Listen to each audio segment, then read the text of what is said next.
It's the Caterpillar Mseries 140, 130 hours on it, about since new.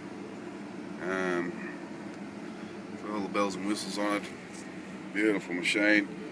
Just going to run through the controls.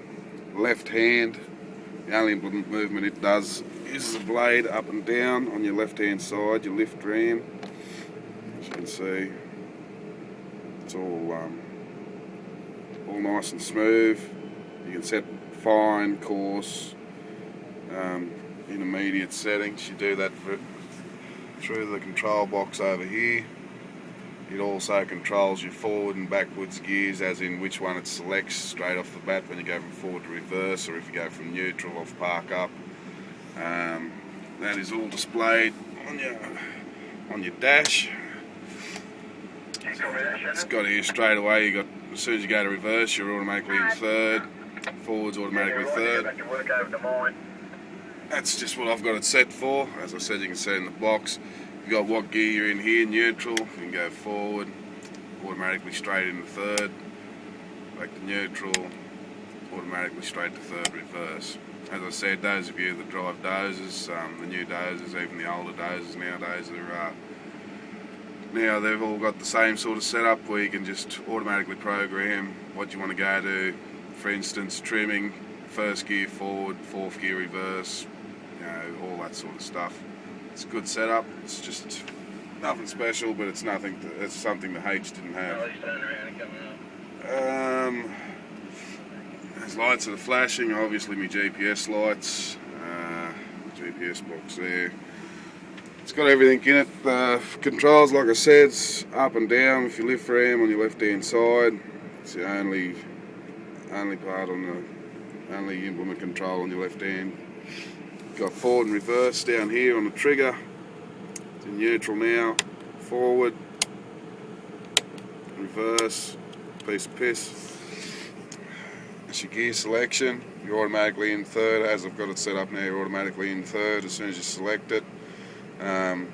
Second, first, fourth, fifth, sixth, seventh, eighth. It's all automatic, smooth. It's just very smooth feel.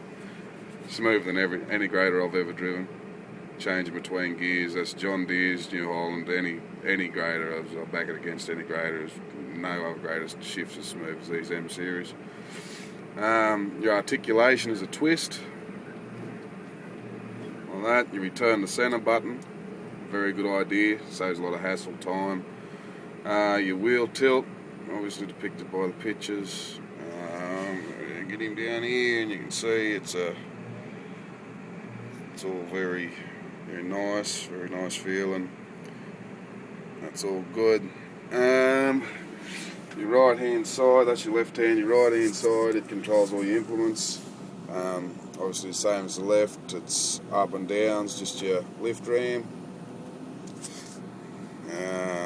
Side to side, your blade slide. Blade roll is on your thumb, up and down. Your cradle is left to right. Very nice, very nice, very nice. Up here you've got cradle lock pin, side, if you like you're doing your batters or you want to kick him out to the side to change the blades, a million different reasons. Everyone gets themselves into trouble with that sort of shit. There's really no need to use that, I don't think, unless you're shifting a massive windrow or you're trying to push something uphill. As in up a batter uphill, I don't just mean going up a slope, obviously. Right, you got your accumulator settings there for when you run over rocks. So it's just, that's on. I leave it on because, as you can see, we're working with a lot of rocks over there, and once the compactor puts it down, it stops you in your tracks if you can't move it, so that just helps you slide over them, gives you a bit of a float, if you will. Also on your levers, it's the same as the H's. You push them all the way forward, it goes into float mode.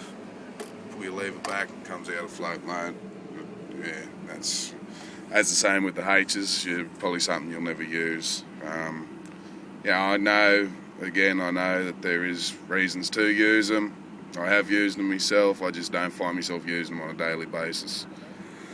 Rippers, it's probably, if anything, that's probably the only thing that maybe takes a little bit of time to get the hang of. I still haven't got the hang of it yet. I've only been on it for 100 hours. That's just over a week's work for us. We're doing 12-hour days, 6 days a week. What else you got? You got your cruise control, I suppose you call it. Hit her, comes up on your dash, your rev stay at that speed. You've got an automatic re-engage once you hit something like your accelerator, that goes off.